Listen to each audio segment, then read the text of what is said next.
त्यांचं success ratio किती आहे आपल्याकडे नेमकी काय माहिती आहे किंवा पर्यावरण प्रेमींचा असा प्रश्न गेल्या सुद्धा आम्ही 700च्या जो 1000 झाडं ठिकाणी रिप्लांट केलेली होती आणि निश्चित त्याचा सक्सेस रेशो सुद्धा 60 ते 70% म्हणजे 1000 झाडांचे 600-700 झाडं 100% जगतात. मोठी मोठी झाडं अगदी खालून काढलेली वृक्ष मोठी किंवा त्याच्यामुळे आम्हाला जी झाडं कारण की ते लहानच आहे त्याचा सक्सेस रेट सुद्धा चांगला नाही. पण समजा दुर्दैवाने 300-400 झाडं गेली सुद्धा छोटी रोपटी गेली दगावली नाही आली पण आम्ही सांगितलं की आम्ही 20-25 हजार तुम्ही सांगा जेवढी मोठी 15-20 फुटे झाडं मी लावतोय. तुम्ही बघितला आता एक तुम्ही 15 मला काय त्या ठिकाणी सगळे झाडं हिरवी होतील अजून लांबून आले ती 1200-1300 किलोमीटरवरून पाणी त्यांना आपल्याला द्यायला सुरुवात केली आता खत दिलेलं आहे.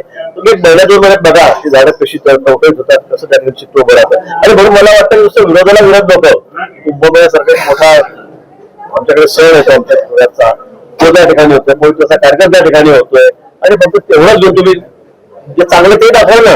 तुम्ही खरंच पर्यावरण ठेवली आहे तुम्ही वृक्ष दिली आहे तुम्ही जाऊन बघा तरी आम्ही काय करतो आलेली झाडं बघा. आता एका दिवसात दररोज 2 टक्के येतील 700-800 झाडं या ठिकाणी येणार आहेत. आम्ही खड्डे लगेच फेक तर आम्ही एकत्र आणून ठेवली अजूनची कुठे मग त्याला दुखापत झाली किंवा मग मेली अजून ती वळण बघायला झाडं सगळी वाढवली आणि म्हणून आम्ही जसे खड्डे खोदले होतील तसे 1000 झाडं एका दिवसात आपल्याला आणणार. त्यांना काही कामं असतील जरुरीची अपेक्षा त्यानुसार नसतील. त्यानंतर काल परत अधिवेशन संपलेलं आहे मतदारसंघातले काही कामं कोणलेले आहेत बाहेर गावी असतील मी त्याच्याशी बोललो नाही पण मग आम्ही सगळे एकत्रितपणे या ठिकाणी आहोत. सगळे एकत्रितपणे आम्ही कुंभमेळ्याची तयारी करतो आहोत आणि त्या निवडणुका सुद्धा आम्ही महायुती त्यांच्या महायुतीचे सगळे दुसरं कोणी नाही फार आम्ही सगळे एकत्रितपणे लढतो आणि सगळ्या कामामध्ये आम्ही विशेष करून कुंभमेळ्याच्या कामात आम्ही सगळे सोबत आहोत. आपण राष्ट्रामध्ये अत्यंत थेट इशारा दिला आम्ही सहिष्णू आहोत किंवा वाटेल ते साधू मंत्रांबद्दल बोलू नये. निश्चित तुम्ही सांगता तुम्ही 25,000-20,000 कोटी काय साधू महाराज गांजा खर्च करतायत का त्यांना गांजा करायसाठी जाणतायत का हे आक्षेपार्हच आहे.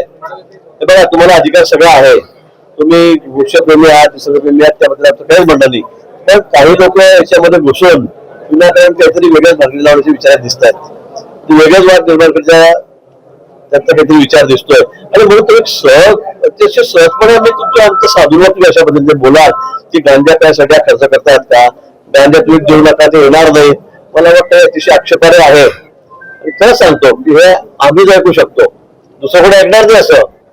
आणि म्हणून माझं सगळं त्यांनाही सांगणं आहे की या पुढे असे स्टेटमेंट करू नका आम्ही काय तुमचं ते सगळं ऐकून घेऊ पण अशा पद्धतीने तुम्ही असं म्हणतात कोणी म्हणतात काय केलंच पाहिजे का कुंभ हे कसं सहन करणार आहे हे आम्ही अजिबात सहन करणार नाही.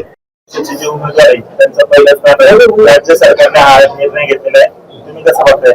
बरोबर हा निर्णय योग्य आहे पण गेल्यावेळी नगरपालिकेमध्ये सर्वात मोठा पक्ष आमच्या देशामध्ये आम्ही कुठे 10व्या स्थानावर 9व्या स्थानावर ज्यांना 100 मतं मिळाले डिपॉझिट वाटले नाही ते वरती.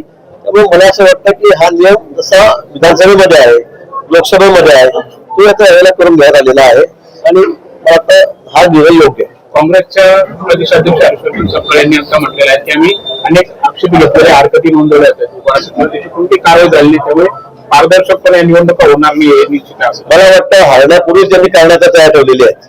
त्यांना माहिती आपला दारुण पराभव या ठिकाणी होणार आहे एक महापालिका त्यांना काँग्रेस केलं असं वाटत जाणार नाही आणि त्यामुळे तेव्हा सांगायचं काय मग ते सांगितलं त्यावेळेला आम्ही म्हटलं होतं की निवडणुका पारदर्शक झाल्या नाही दुबार दावा काढले नाही तुम्ही यंत्रामध्ये बदल झाला त्याच्यामध्ये काहीतरी ज्यांनी घोळ केलेला आहे तुम्ही बॅलेट पेपरवर मतदान घ्यायला पाहिजे तर हे सगळी कारणं त्यांची तयार आहेत आणि त्यासाठी मुद्दाम ते आता ग्राउंड तयार करतायत.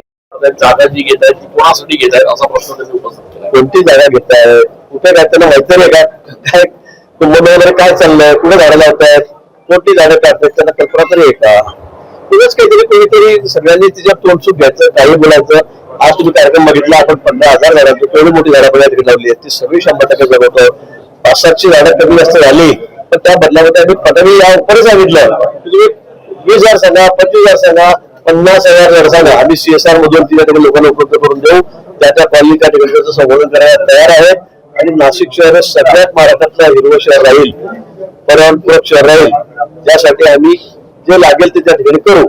महापालिकाही करेल शासन म्हणून आम्ही करू देवेंद्रजी सांगितलेलं आहे आणि त्याचबरोबर लोकांची मानसिकता आहे. विविध संघटना आहेत NGO आहेत सगळ्या संघटना आहेत सगळ्यांनी सांगितलं साधू मंत्री सांगितलं की हे जबाबदारी सगळे आम्ही घेऊ आम्ही झाडं वाढू आम्ही झाडं लावू त्याची निगराणी आम्ही राखू. मला वाटतं यापेक्षा कोणी काय सांगितलं म्हणजे बाहेरून कुठेतरी सांगून बोलायचं साधारण बोलायच्या विषयावर मला तर कळत नाही काय काय बोलू या विषयावर.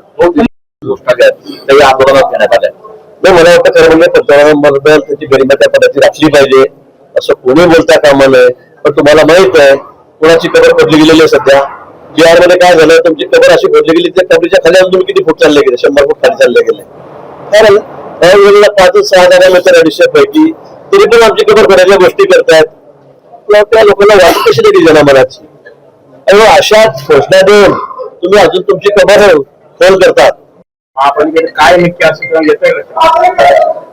काय झालं त्यांचा मला संदेश तुम्ही त्यांच्याकडे मला विचारता.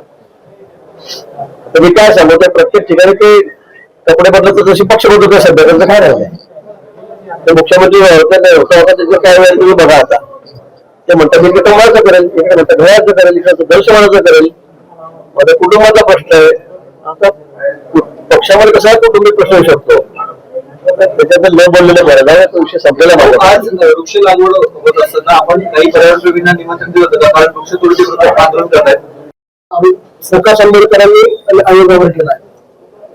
काय बोला आंबेडकर साहेबांवर, ते नेहमी असे स्टेटमेंट करत असतात, ते वारंवार असे स्टेटमेंट करत असतात. त्यामुळे आता काय निवडणूक आयोग कुठे काय, म्हणजे तुम्ही हारायला लागले, पराभव झाला की तुम्हाला निवडणूक आयोग सोपा वाटतो, तुम्हाला हायकोर्ट सुप्रीम कोर्ट सुद्धा सोपं वाटतं, त्याच्यावर तुम्ही तोडसूक घेतात.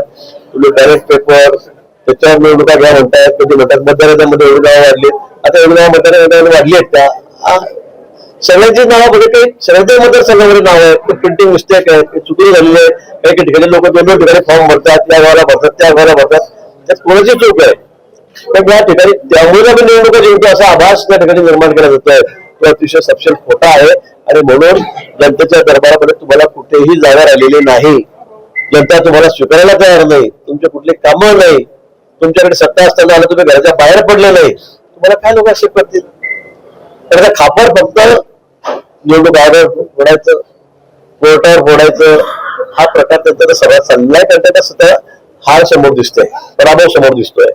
पर्यावरणप्रेमी दिसले नाही. आपण मी सगळ्यांना निमंत्रण देतो. आणि शासनातर्फे सुद्धा आम्ही माझ्या वैयक्तिक माझ्या टीमला सांगून सगळ्यांना आमंत्रित करतो की आपण या, आपणही बघा. पण काही लोकांना त्याच्यामध्ये त्याचा हेतू शुद्ध नाहीये.